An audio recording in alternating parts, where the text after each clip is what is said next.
Okay, so you should be able to see now that this is kind of what we have on the walk cycle, just from the hips down. And so that's the equivalent of what you've pretty much covered in previous classes, is just sort of the hips down stuff. We still got a couple little things we maybe could play with to sort of smooth out some of the foot rolls. I see a couple of sort of maybe hints at some IK pop on the left leg, but for the most part we're feeling all right. But let's look at the upper body now, because we got a little bit of that like head bobble thing that we were talking about that's just not really working for me.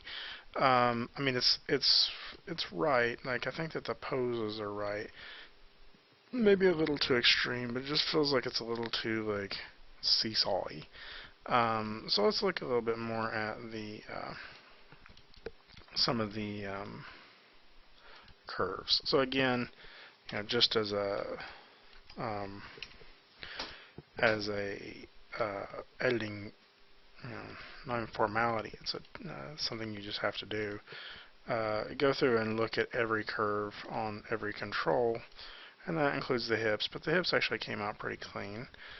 This control is actually more of a move control, and so I don't do a lot with this one. I actually would prefer an FK spine. But in this case, I didn't really work with the FK spine. I kind of just did a little bit of this, and it kind of gives us an automatic FK feel. So at this point, we can look up here at this, though. Okay, so now this is our forward and back rotation of our spine, right? And so what we would expect to happen is this is, I'm sorry, this is our forward and back translation. I don't remember doing that. Okay, so I guess it's not our forward and back though, that's our side to side. So I guess this must have been when I was posing the, yeah, when I was posing the contrapposto stuff. So I'll go through with this curve, I'll adjust that, make that flow smoothly. Okay, we'll look at all of our translates on here. Apparently I did that. And if it's working on one side, we'll just assume it's going to work on the other side until proven otherwise. So I'm just kind of doing this quickly just to get that in there so we can see. So that W, that should be a little, apparently that's a little bit of squash and stretch. And then apparently I didn't do very much with it on here either. And so I'm assuming this is a little bit of forward and back movement. And so that's just in how we pose the character, getting a couple of additional things for free there.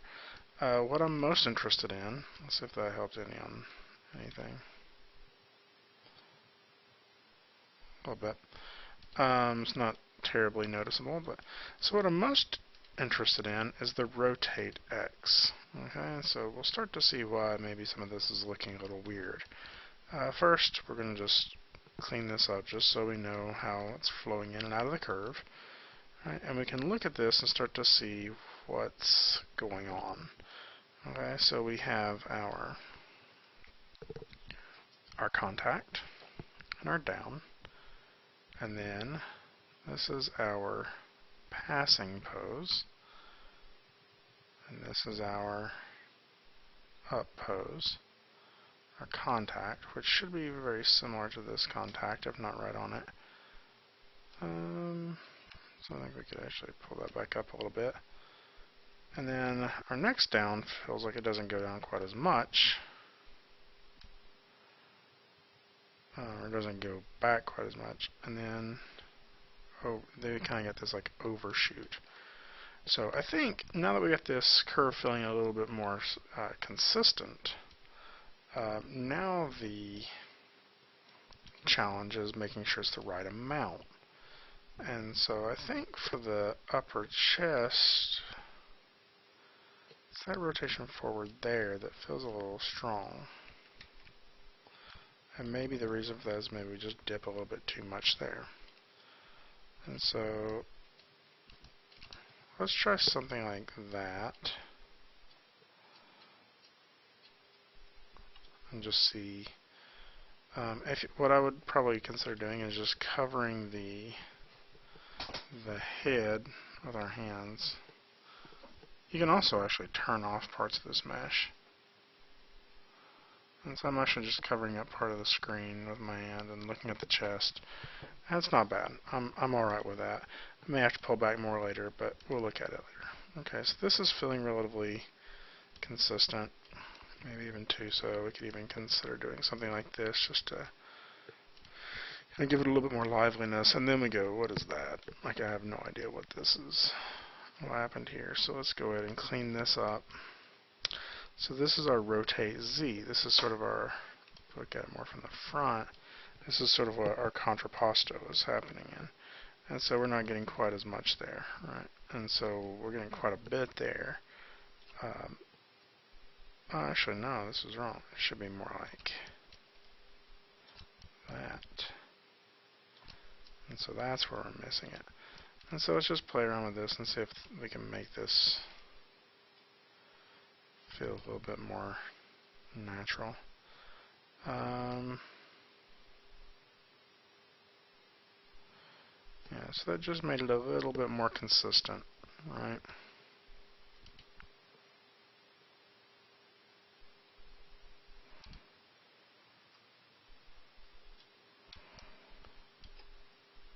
Okay. So I'm going to assume curve-wise that that's feeling pretty good.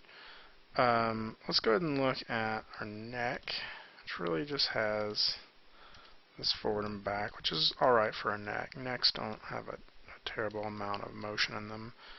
And let's just try to get this kind of consistent. And I'm going to favor the more conservative poses on this, just because I feel like the head movement's a touch too much as it is. Okay. And then the same with the head rotation. We don't really have any motion on it, although we could. Let's go reverse in these because it's the X that I'm most concerned about.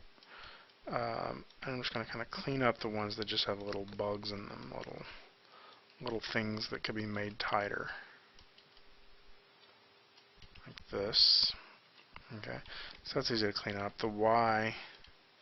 So what is the Y? Like the Y is actually a little bit of twist to it, right? And so for some reason we have that right there. And it's so subtle you barely even notice it. So it's actually just a touch more. Okay, and what is that on? That's on our down pose. So we did a mirror of that. Frame that up. Basically what we're getting is a little bit of a head shake throughout this. And I'm just kind of playing with it. This is me just dialing it in just to seeing what I get and seeing if I like it. And so if we watch this now, it's so subtle you barely notice it, but it's probably nice to have a little bit of motion in there. Because then the nose actually moves in more than just an up and down arc. It kind of moves in an S shape. Okay, so now let's look at this. The X.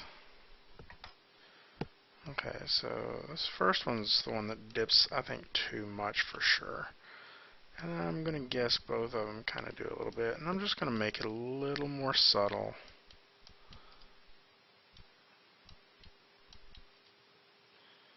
Okay, like that. Let's see how that looks.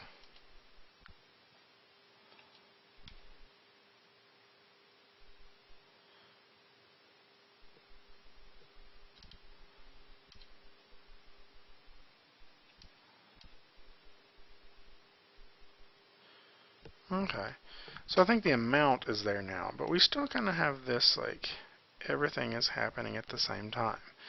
And so that's where we're going to start breaking this down a little bit in time. Now here's one of the really cool things about this. Since we are looping this pre and post infinity, I can grab all of this, and I can shift it one frame later. Okay, my perfect loop continues on both sides of that. And then I can grab the neck. You know, I'm actually going to offset the head from the neck a little bit. So the neck and the upper torso are rotating one frame later than the hips, and then the head will be rotating one frame after that. Let's see how that looks. That's much better.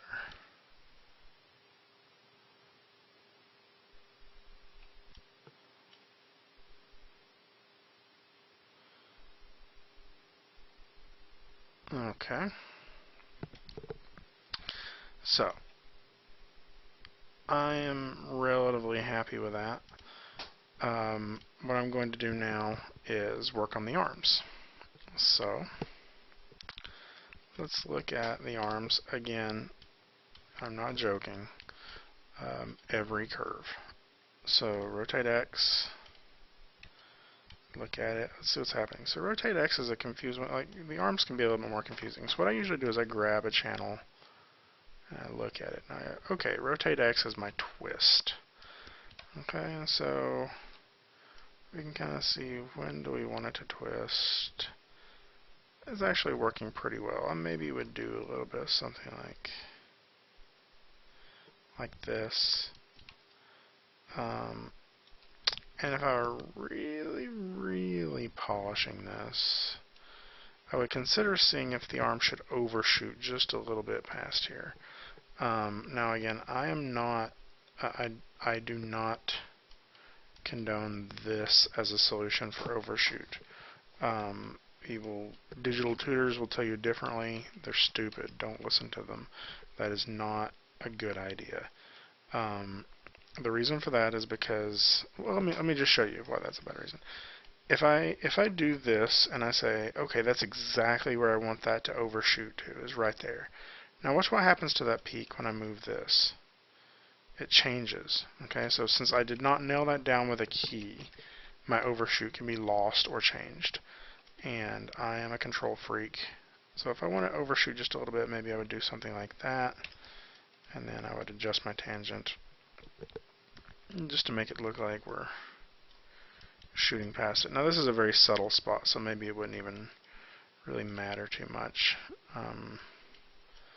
to have this overshoot. But I just like, you know, we could always do a little bit of something like that just to add a little more spice to it. Either way, cleaning up this curve is really going to help.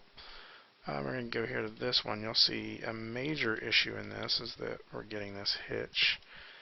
And so I can fix that flow in the curve here, but let's look at just the flow overall. And so what is this? This is the rotate Y. What does the rotate Y do? That's the forward and back. Okay, so that's pretty important.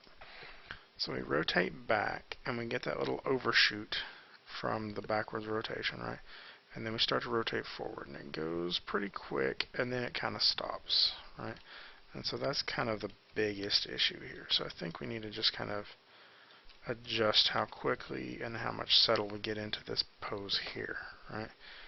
And so that's the contact, and then that's the overshoot. So that overshoot maybe even should go a little past that if we are mimicking this overshoot, or maybe this overshoot goes a touch too far. Okay, and then we can kind of build toward that same curve shape here.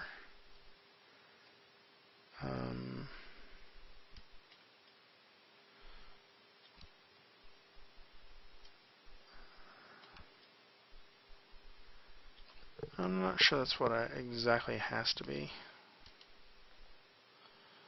But just by doing that, that really kind of smooths up that arm a little bit. The last is Z, which is going to be our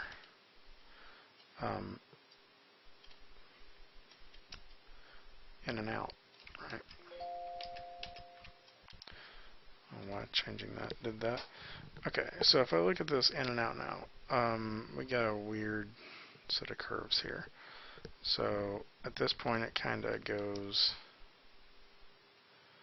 out, and I don't want it to. I'm just going to pull this back in. So I'm actually almost going to completely resculpt the way the arm kind of dips in and out here. And so now it's kind of dipping inward toward the body, but then as we swing past here, I want it to go out.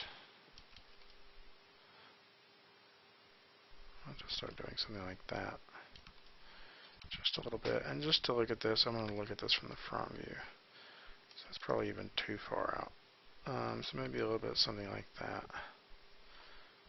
And so we get a little bit of a smoother out. And this is the upper arm, so it's going to sort of dip in there. But then what is that thing it does there? That's where I'm not so sure about it. So I'm going to pull that. If it does that, the weird thing is that it pops back out there. So that just feels a little extreme to me. So I'm just going to kind of work with it like that.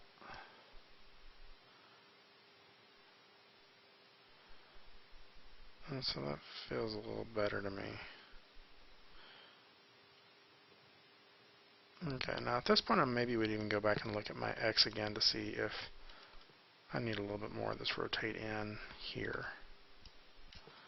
Something like that. And that way this makes a little bit more sense now.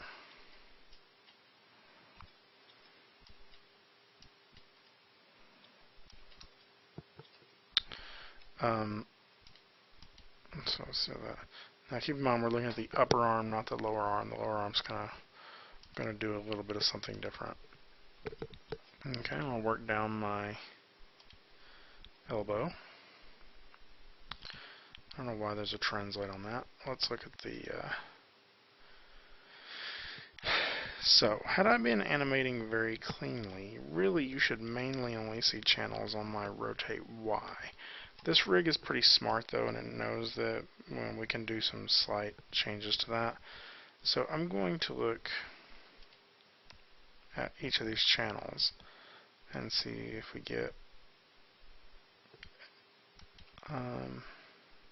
yeah. So this is a little bit more of almost like the wrist twist that I'm getting with this. And so even though I'm just doing my forearm, this has the ability to kind of control the wrist. I honestly don't like that. I wish it didn't have that ability, but it does, so what are you going to do? Well, I mean, I know what I would do. I'd lock it off. So we clean that up a little bit. That's helping. Okay.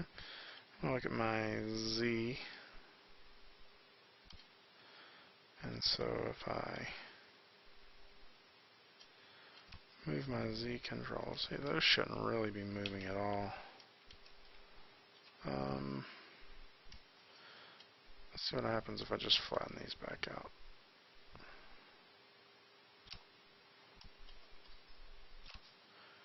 I actually like that. So what I'm going to do is, that's just been a posing error on my part. We're just going to zero that back out. And then that way when we look at our Y, we'll be able to see a little bit more of a pure example of it, of what this rotation forward should be. Okay, so we get this rotate back. If we look at that, this is where it kind of fix our hitch. So that ended up changing. So basically we rotate back and then it kind of locks back on this elbow drag. And then we're going to drag our elbow even more forward. And I think that I can just kind of... What happens if I do that? Okay, and then we're going to overshoot there. Okay, so get a little bit of overshoot. And that way as it comes back, we're still going to be dragging a little bit. So it's not going to pop forward and start rotating forward. We're going to kind of hold it there a little bit more. And then it kind of drags all the way back even. So I may... And then that way we can actually get a little bit more here in the way this transitions.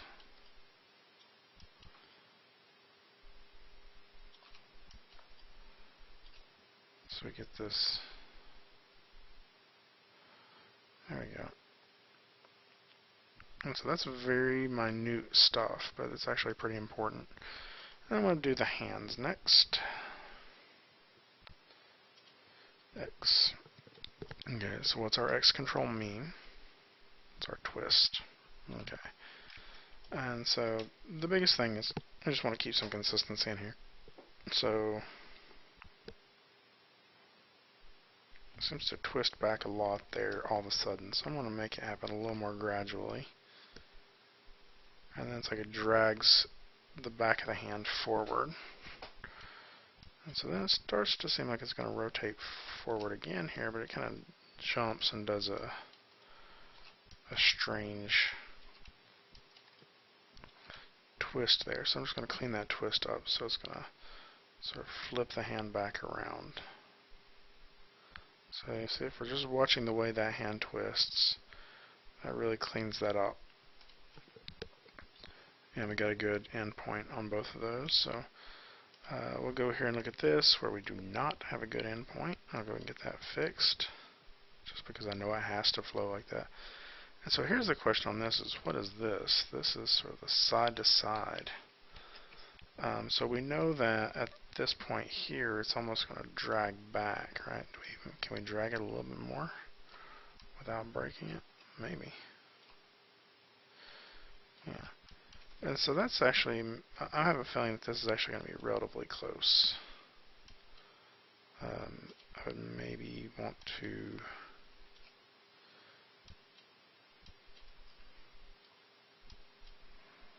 do that. Let's see if we get this dragging back, and then it's kind of flipping forward and then coming back again. So that's pretty good. And then the Z, if I go through and edit my Z, our Z is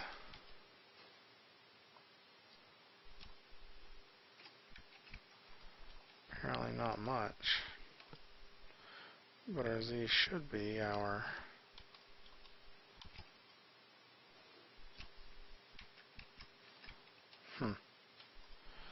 So the Z doesn't seem to be doing very much, does it?